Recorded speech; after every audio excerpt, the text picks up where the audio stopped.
slowly as well. Bit more power, bit more power, bit more power. That's up. Good. Just don't start turning just yet. Keep it going straight. That's up. Easing the nose up a little bit more into the flare position. That's up. Start turning about here. That's it. Rolling it in a little bit steeper. That's the way. Perfect. Holding it right there. That's good.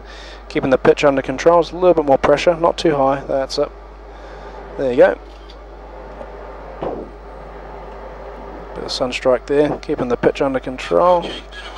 That's it. Not too steep. That's it. Wings level there. Good job. Just holding it exactly as you are. Tiny touch to my side if you can. That'll do. There you go. Wings level. Don't let the nose creep up too high. Perfect. Nicely done. Close the throttles. Perfect. Good job. Reverse thrust. That's it. And just using your feet to steer. That's really good. Nicely done. See the braking system's working. Slowing down nicely. When you get down to 60 knots, you can close the reverse.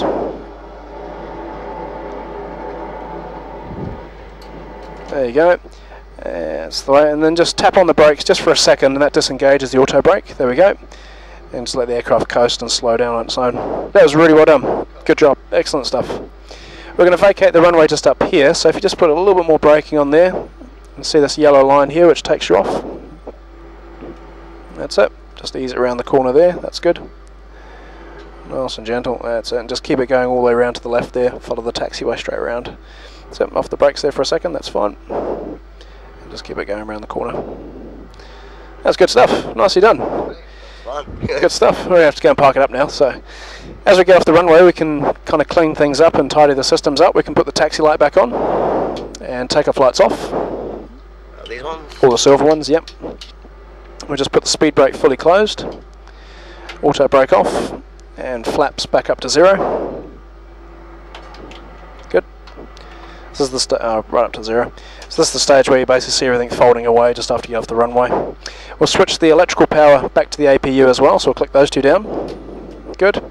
And it basically means that the aircraft's now completely ready to shut down as soon as you come to a stop, so it doesn't waste any fuel, basically. Alright, so just keep on tracking straight down here and we'll go and find a parking space. So that was all very good stuff. The actual flying is very good, very accurate. The landings were all very, very good. Kept yourself nicely lined up on the centre lines, and coming on the approaches here were very good. Your flares were very good as well. A lot of people, especially if you've flown a light aircraft a couple of times before, have a tendency to pull the nose up quite a long way, which the first one you could see that just starting to creep in, but you managed to fight that, which is pretty good. Yeah, it's definitely keeping that balance. Hey, it's finding that point that the plane balances on to keep it going in. Exactly. Yep. And with the controls being so sensitive, it is quite hard to do. You know, holding just enough pressure that it stays where it is. Yeah. The physical forces of it will either like pushing you around and you do everything. Exactly. That's it. Yeah. It's definitely different when you get in an actual plane. You're like when you're pulling back, you feel your stomach drop and all that sort of stuff. Exactly. Yep.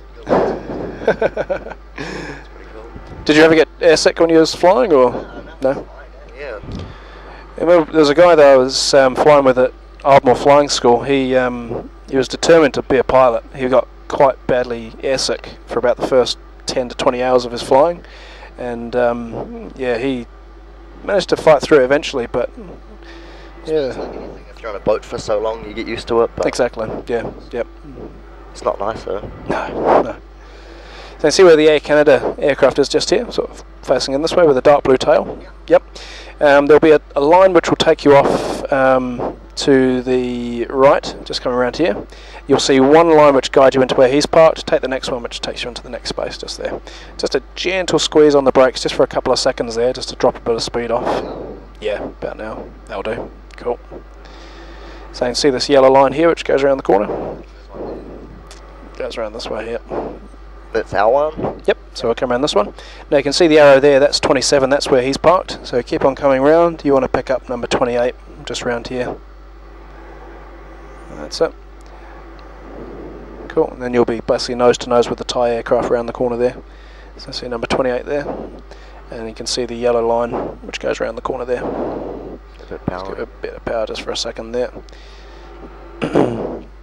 Now just keep on rolling and I'll tell you when to put the brakes on. And you want to put the brakes on fairly heavy when you come to a stop at these ones, because you want to make sure the aircraft does actually stop, which is why you sometimes feel it kind of jerk when you stop there. That momentum. Yep, so it's a nice deliberate stop. Alright, keep it going, we'll put the brakes on about there. That's it, cool, and then the nose kind of springs back up a bit. Parking brake on. We'll switch the fuel pumps off, those two and those two. And cut the fuel to the engine, so pull them out and down to the bottom.